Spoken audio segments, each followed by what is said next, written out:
Mustika Santa Elisada Medan. Di sini kami akan mempraktekkan mengenai konseling KB alamiah. Baik, saya akan perkenalkan nama saya Judi Sembere sebagai bidan. Nama saya Akasia Lingging sebagai ibu pasien. Perkenalkan, nama saya Laura Rupana sebagai suami atau dari pasien. Ya. Silakan masuk. Selamat siang Ibu Bidan. Selamat siang Ibu, silakan duduk Ibu. Selamat siang Pak, duduk Pak. Ada apa Pak dan Ibu datang ke sini? Jadi begini Bu Bidan, saya kan sudah mempunyai 2 anak dan menurut saya itu sudah cukup. Jadi kami mau menunda ataupun misalnya kami mau buat lagi jangka waktunya gitu loh Bu Bidan. Baik, sebelumnya Bapak Ibu, saya akan menulis biodata Ibu dulu ya Bu ya. Baik Ibu Bidan. Siapa nama Ibu? Nama saya Akasia Lingging Ibu. Oke, nama Bapak? Joshua Tumora. Joshua. Umur Ibu? 28 tahun Bu. Oke, umur Bapak? 29. 29 tahun. Pekerjaan Ibu? Sebagai ibu rumah tangga. Oke, kebetulan Bapak? PNS Bu Bidan. PNS. Oke, baik. Terima kasih ya Bu ya. Pak. Baik, sebelumnya Bapak bersama Ibu menggunakan kontrasepsi apa Bu? Alamiah ataupun kondom atau suntik? Baik, saya tidak pernah ya Bu menggunakan alat kontrasepsi dengan suami saya. Paling kalau misalnya kami ingin menunda kehamilan saya menyuruh suami saya tembak luar. Jadi berapa tahun Bapak dan Ibu sudah menikah?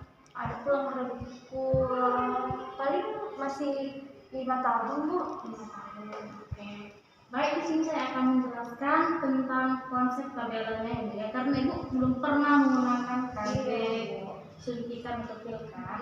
Oke, di sini saya akan menjelaskan tentang KB kalender. KB kalender ini Ibu dan Bapak sudah mengerti? Belum. Mengerti. KB kalender ini Bapak Ibu adalah sebuah metode dari kontrasepsi alami tanpa biaya. Di sini kita harus mengetahui siklus menstruasi Ibu. Caranya itu Bapak dan Ibu itu harus mengetahui siklusnya itu harus 6 bulan atau 9 bulan. Tidak boleh 3 bulan karena di sini kita harus mengetahui masa subur seorang ibu ini. Karena cara menghitungnya ini seperti ini Bu. Ibu datang haidnya pada tanggal 1 saya buatkan.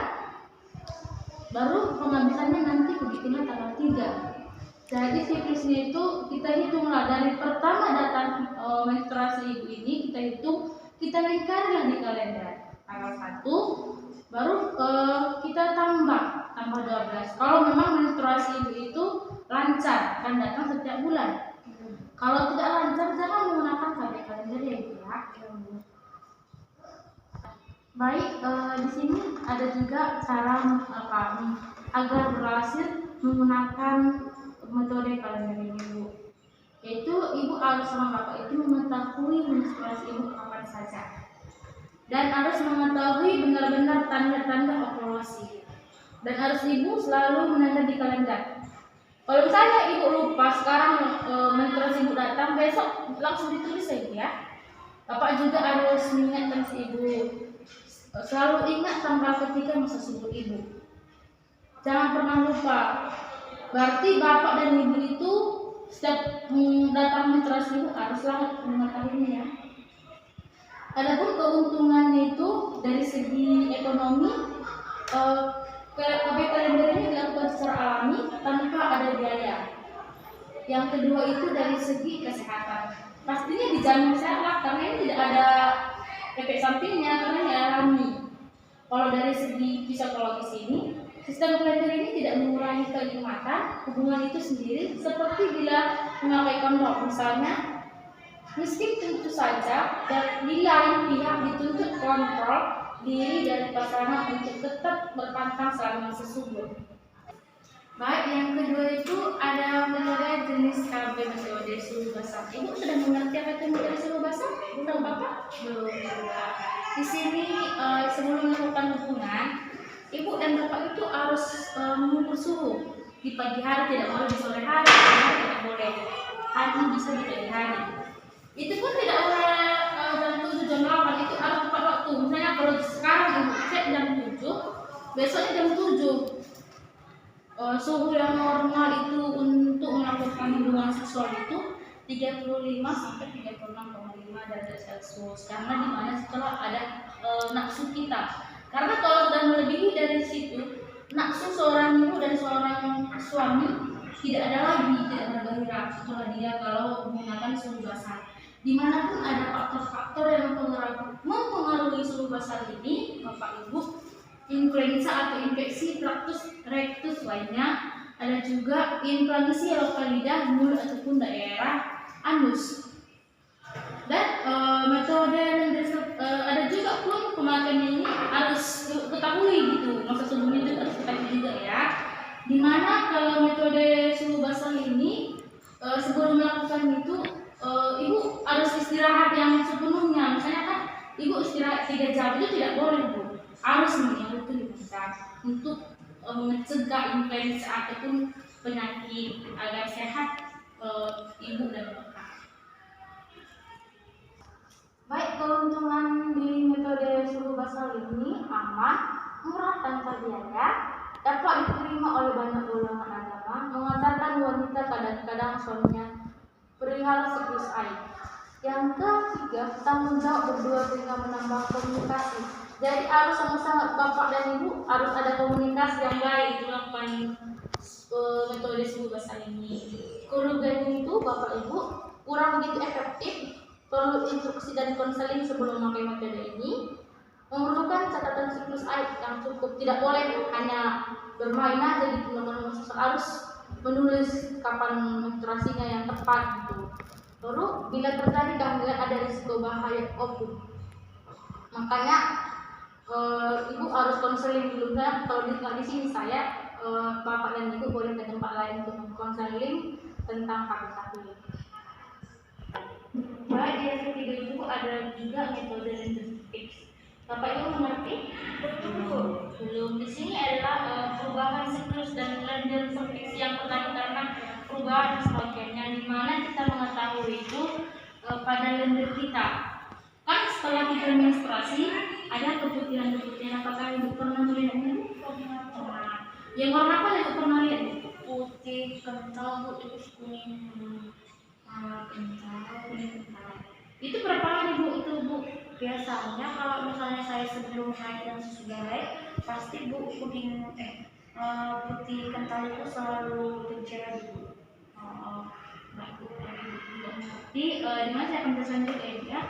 Kalau memakai KB serviks ini bu, pada masa subur lender serviks akan tampak putih bening itu. Di situ bapak ibu tidak boleh melakukan hubungan seksual. Kenapa bu? Akan terjadi nanti pembentukan ovum dan sperma bapak dan ovum nanti akan bisa dari kehamilan. Akan terjadi kegagalan nanti kalau ibu menunda kehamilan. Itu masa subur saya ya bu. Iya bu. Jadi bu, kalau saya lagi pinginnya tapi istri saya pas lagi hamilnya itu bu, gimana bu? Cara mengatasinya bapak ini pengen bapak menggunakan kondom. Boleh menggunakan kondom untuk mencegah kehamilan. Kalau bapak ingin mencegah kehamilan setelah nanti ibu tidak lagi keputihan itu, seperti keputihan itu tampak kekuningan dan lengket, itu bisa bapak melakukan tanpa alat kontrasepsi. Adapun keuntungan di metode serviks lender ini sebelum ini tidak memerlukan alat, tidak menggunakan zat kimiawi, selalu tersedia setiap saat, ataupun selalu berkomunikasi sama suami istri. Sampai di sini paham ibu? Ada lagi yang bertanyakan Pak bersama ibu? Kalau dia di suhu basal tadi kan tidak.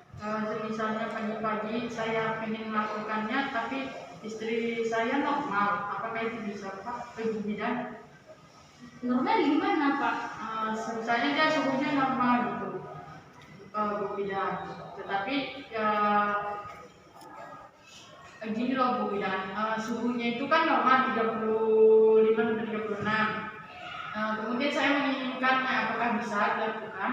Bisa, kecuali suhunya itu 37 itu tidak bisa melakukannya karena dimana nafsu pada pada bapak dan ibu nanti berkurang, dan terjadi juga nanti penyakit atau infeksi. Ada lagi, Bu?